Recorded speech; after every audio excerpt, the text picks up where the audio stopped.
give you a case study of rice again. The borders are closed, thankfully. But I've taken a learning out of that. It tells me that everything is possible in Nigeria. I was in India a couple of months back, and each place I drove past, I saw what I would call modular rice mills. Let me use that word. Rice plantations, you find some tractor with maybe a 400-liter tank level of mill. And then you see everybody. If each one of us has that, we're out of poverty. And I went to another factory where they produce 4,000 motorcycles daily with waste generated. So what's happening here in Nigeria? The low-hanging fruits are there. We are all around it. What are you doing with your phone? Linda Ikeji, Tonto Dike, Boboriski or Bobrisky.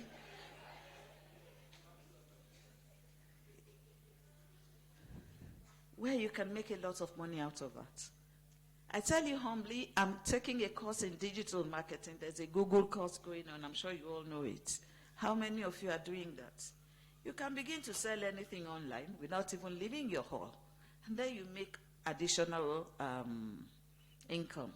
A young girl came to my LBS class alumni lecture and said to us that she set up a semi-Uber in Pan-African University. And then can you imagine the myopic level of Nigerians? And the girl said to us, after this, I'm looking for a job. And I said to her, go back to Pan-African University and continue your Uber. What job is she looking for? She delivers food and she provides transportation for her colleagues. If you know where Pan-African University is, it's right in the middle of nowhere in Lagos, on the way to Ekpe. And that she was able to make money. And on top of that, she came back to Abuja to say, excuse me, ma'am, I'm looking for a job. As you guys will say, who do us? I'm just going to leave you with this low-hanging fruits. Search yourselves, and we will get there. Thank you very much.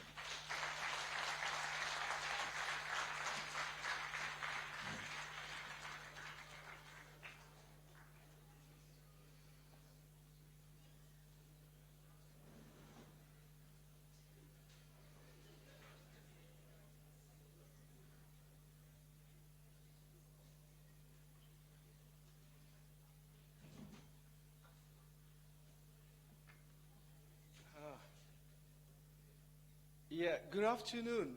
It's my pleasure to be with you. My name is Dr. Emmanuel Shotonde. I work for Nigeria Financial Intelligence Unit. Unfortunately, my CEO is unable to present this paper today, but I will try to do justice to it. A lot have been said, and I looked at my paper. I see it is going to be a replication of what other presenters have said today. And something came to my mind, that we need to know the impact of crime on poverty. What is the figure? What can we say about the crime? How does that impact on poverty? For example, when you look at corruption, every day you see it in the dailies. What the EFCC is doing, billions of naira is taken off the political exposed person, the politicians. The question is, what are we doing with this money? So in that light, I will just take you through what we do at the NFIU. The definition of Financial Intelligence Unit is National Repository of Data, financial data. So at the NFIU, we have financial data in terms of currency transaction reports or also suspicious transaction report. What is currency transaction report? It's a threshold-based transaction. That has given us the opportunity to measure how much of money in terms of threshold that people are taking off the bank. And by so doing, the bank are also reporting suspicious transaction reports. Why do I want to speak about this data?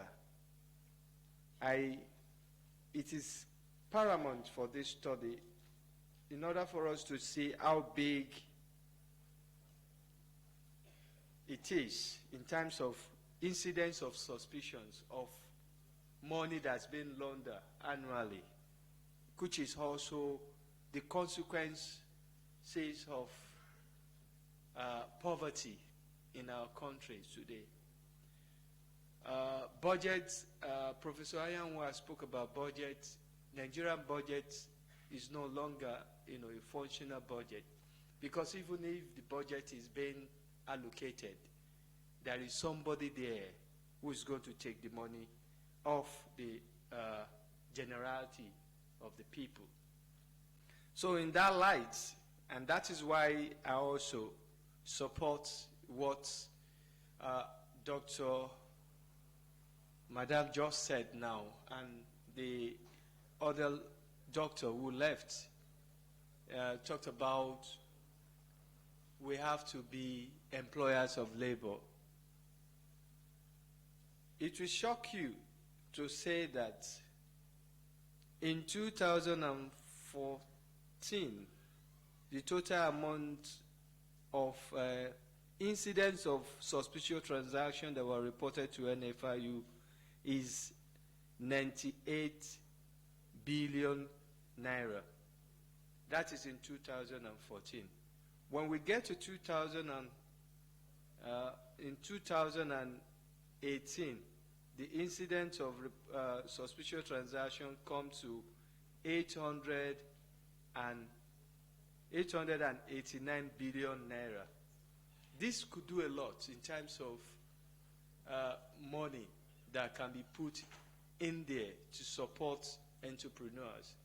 This could do a lot in terms of funds that can be used to improve economic development for this nation.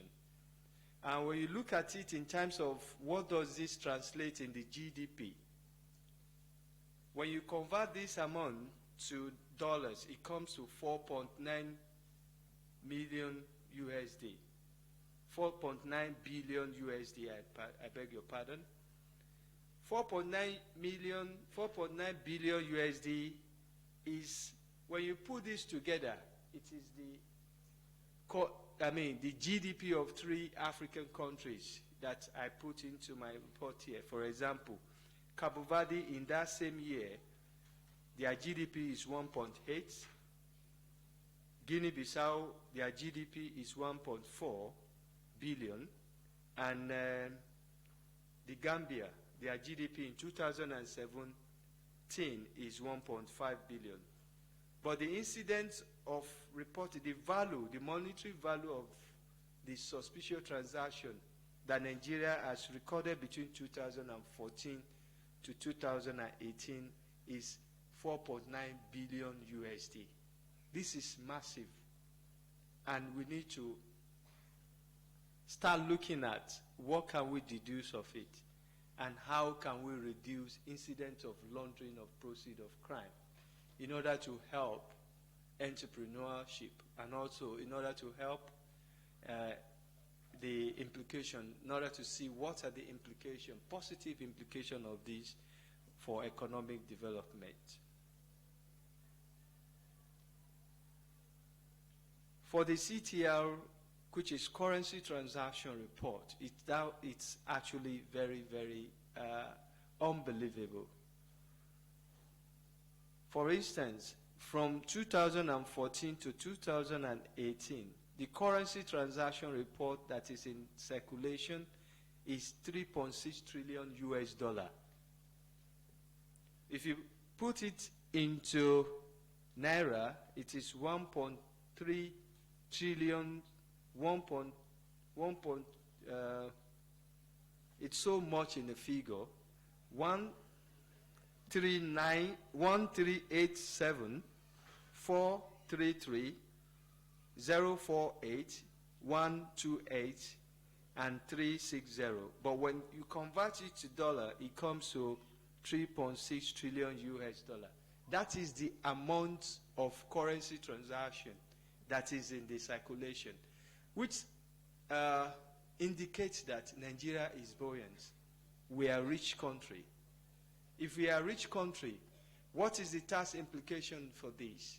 What is the economic justification of people who have this huge amount of money? How does that impact on poverty level? What is the role of what kind of social development project do we have around these funds? And the question cannot be answered here. It is the duty of the government to ensure that social development programs is given back to the citizenry, in which most of us here are the people who suffer this gap.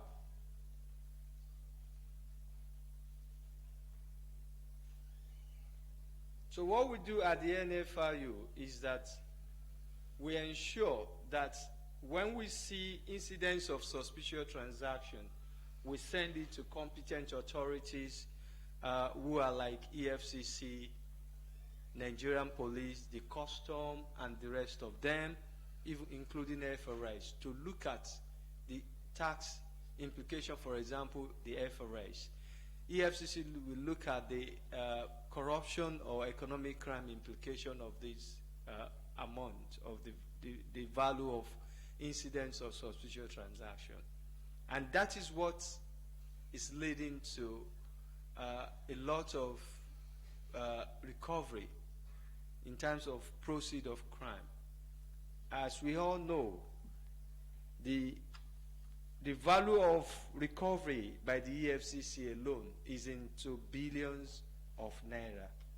And where is this money? The question is, where is this money? And why are we all seated here very calmly without doing anything? And I go by way of a bit of connotation.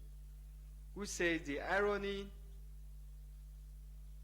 of Nigeria's situation, when you look at poverty and looters, there is correlations. When a looter is being taken to the court to be prosecuted, they will now use the poor people to go and say, it is our man, it is our children, it is our people. So, when are we going to stop giving honors to the looters?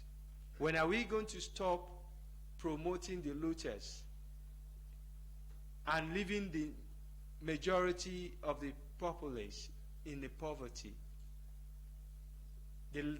I think the tax is on our table.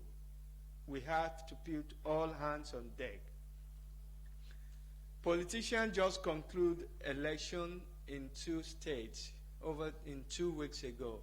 It is all about bloodbath, and it is the blood of the poor people. People were given as little as 1,000 naira to vote. Not only that they were able to spend this money, but some of them also met their Waterloo. We have to wake up as Nigerian students to ensure that we eradicate corruption and crime in our society.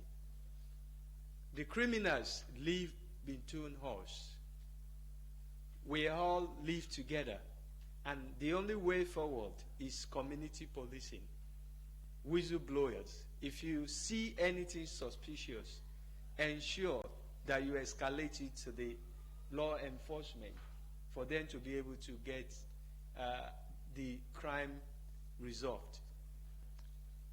The effort of whistleblowing policy is actually paying out tremendously in terms of crime prevention and taking away the proceeds of crime. EFCC alone in 2015 to 2018 has recovered 794 billion naira from criminal. In terms of dollars, it comes to 261 million US dollars. In terms of pounds, it's 1.1 million pounds. Just last 2 weeks ago, we reversed a transaction of 1.5 million at Nigeria Financial Intelligence Unit. Reversing means that this proceeds of crime supposed to have gone out of the country into safe havens where criminals put their proceeds of crime. But we are able to discover and we reverse this transaction back into the Nigerian, into federal government purse. What I'm saying to you now is that even though you want to become an entrepreneur, environment must be seen as serene for you to do business.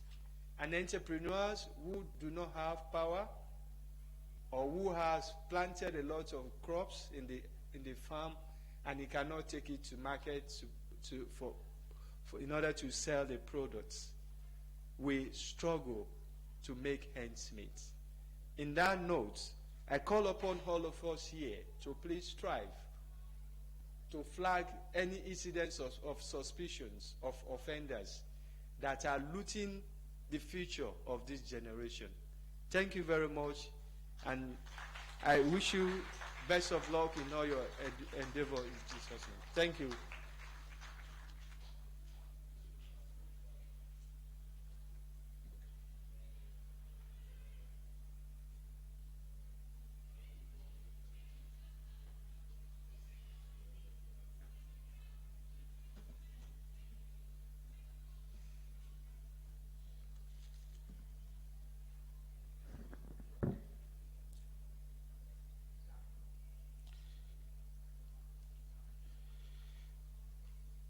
Thank you very much, the moderator,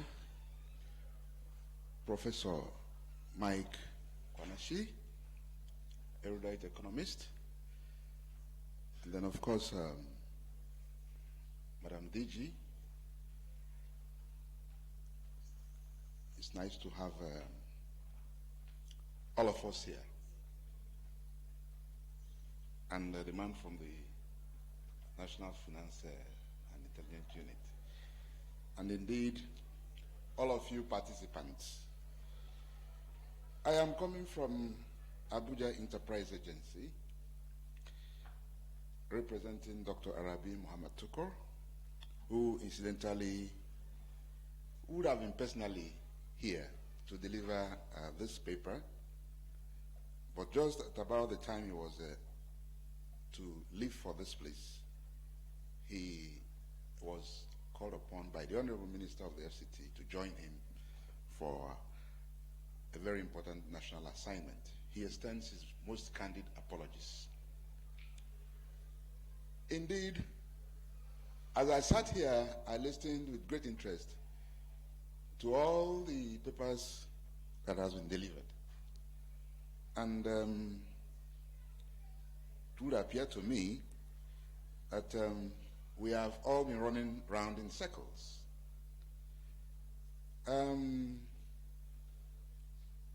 Mrs. Shoneye of Abusima, Sonia, was very practical and of great interest to me, because the statistics appear not to be helping us.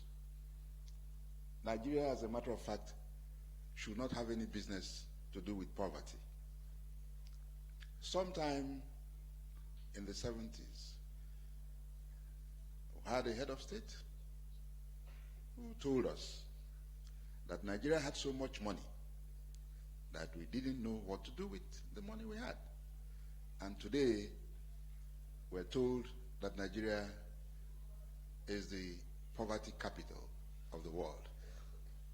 How did we get here should be the question. And I think that the more practical we become, the easier it is for us to find solutions to our problems. In any case, like I said, I'm only here for one single business, and that is to deliver a paper presentation by my MD CEO, Arabi Muhammad Tukur, who is unfortunately not here. I'll go straight away to do justice to that paper. Distinguished ladies and gentlemen, it is a great pleasure to be at the 10th NESA National International Conference with the theme, War Against Poverty and Economic Perspective, the economic perspective. This theme is apt and comes at a time where there is a global movement to address the issue of poverty due to the rising inequality in the distribution of wealth. As it is often said, the rich get richer and the poor poorer. Background on poverty in Nigeria and Africa. The wealth inequality is worsening by the day. Wealth inequality is the unequal distribution of assets among residents in a certain region or country. A research has shown that 2% of the world's population controls over 50% of its wealth. What does this tell us? That 98% of the world population have less than 50% to go on. And this disparity will worsen over time if concrete measures are not taken to address the root issues of the problem. In Nigeria, we have basically two catalysts for the endemic poverty we see: a rapidly growing population that is not matched by fast-growing economy. Like stated before, wealth inequality is also a problem. You have few people benefiting from the process of wealth creation and economic growth. The last survey conducted by the National Bureau of Statistics, NBS, on poverty was in 2010, which put poverty rate at 62.5%. Plans are underway to conduct another survey on the current state of poverty in the country. How small businesses are a critical tool for fighting poverty. Research has also shown that growth in gross domestic product has direct impact on poverty. Micro, small, and medium enterprises are the engine for economic growth, thereby promoting even development across all sectors of the country. The potentials of this sector lie in its employment generation capacity at low capital costs. All over the world, MSMEs are said to be a central driving force in creating jobs, employment, and wealth. I'm sure you all listened succinctly to the practical demonstration of the DG Abusima on matters that has to do with waste to wealth. Nigeria isn't different. Our entrepreneurs, according to a survey conducted by the Nigerian Bureau of Statistics and Small and Medium Enterprise Development Agency of Nigeria, SMEDAN, indicated that MSMEs employ well over 77% of our national workforce and generate 50% of our gross domestic product. UMSMEs translate to economic growth and thus poverty reduction. Policies of government are geared towards facilitating growth, and we want to reach a level where our MSMEs will be the driving force of our exports, like you find in Japan, where MSMEs control well over 51% of exports from the country, while at the same time employing over 70% of the Japanese workforce. As well, a well-developed MSME sector is indeed the panacea to many of the challenges we face in Nigeria. For us, the Abuja Enterprise Agency, we have been fighting poverty. As the MD CEO of the FCT most dynamic enterprise development agency, the Abuja Enterprise Agency, AEA, approach these issues with keen interest and ensure these enterprises not only get supported, but are followed up to succeed. The agency has a dedicated unit that is designed to support the development of rural communities where poverty is more endemic and pronounced. We have designed special projects such as the One Village, One Product program, which is conceived to support and nurture the growth of small-scale and cottage industries in the rural communities of the FCT by supporting products indigenous to those communities. This principle was borrowed from a Japanese prefecture where you have the One Village, One Product program. We have done much work towards supporting enterprise growth in the areas of policy, capacity building, and finance. In the area of policy, the current administration understands the negative impact of bad policies that they have on micro, small, and medium enterprises. As a result, it has fine-tuned existing policies and introduced new policies towards ensuring that MSME growth is not hampered by bad policies. One of such policy rejuvenation strategy was the nationwide MSME business clinic that the Abuja Enterprise Agency organized in conjunction with the Office of the Vice President, Federal Republic of Nigeria, where over 10,000 businesses participated in the event and had direct access to regulatory organizations. And the policy has led to increased access to business regulators that led to more businesses being formalized. Another area of policy interest is the introduction of the MSME one-stop shop. The one-stop shop is conceived to provide access to every regulatory body and support organizations such as CAC, NAFDAC, SON, BOI, NIDA, among others. The agency currently houses the MSME one-stop shop for the FCT, which has serviced over 500 MSMEs between 2018 and now.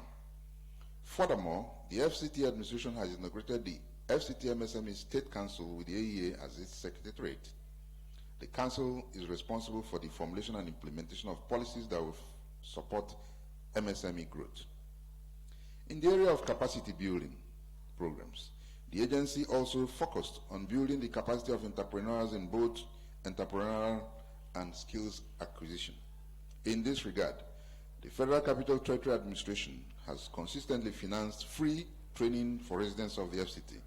This has not only ensured that startups get capacity to run their own businesses, but they are also provided with incentives to actually participate in capacity building programs. The agency not only trained these startups in entrepreneurship, but also supported them with skills acquisition training, such as in confectionery, shoe production, fashion design, agro-allied businesses, and indeed in the area of using waste to generate wealth. At the end of each training program, participants are attached to business advisors who provide them with necessary business advice and roadmap to follow through the process of starting up their businesses. They are usually mentored for a period of 3 to 6 months for free by successful entrepreneurs in their chosen areas of enterprise. Since January 2019, we have built the capacity of nearly 1,500 entrepreneurs. We intend to upscale our support for MSMEs towards ensuring that they are adequately prepared to utilize opportunities available. In the area of access to finance, you will agree with me that access to finance is a very critical factor for MSME development. However, while there has been remarkable improvement in the access to funds, many MSMEs still face challenges in accessing finance.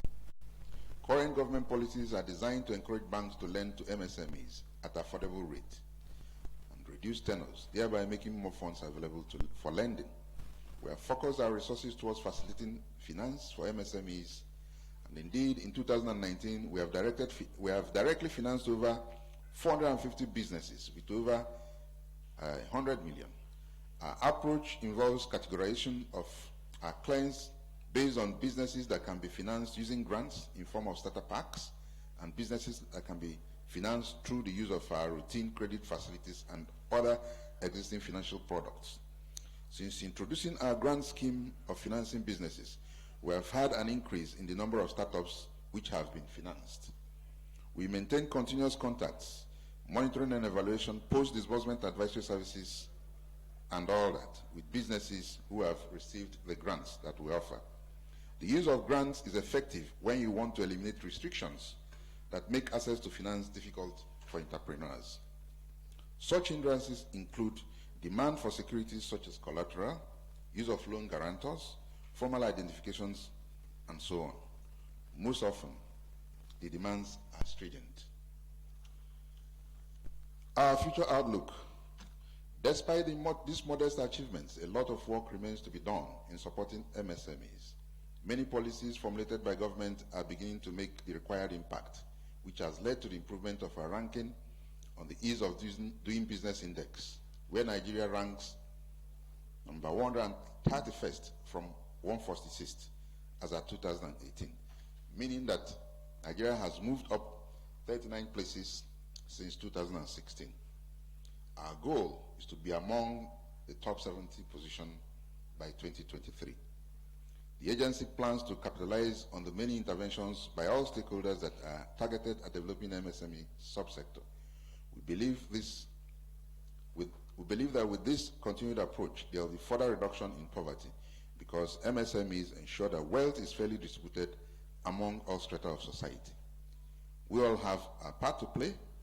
We must encourage everyone to embrace entrepreneurship and patronize made in Nigeria products.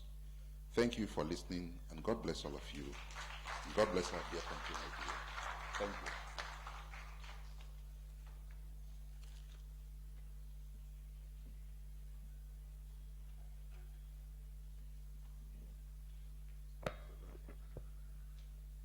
Maybe we can take a few questions.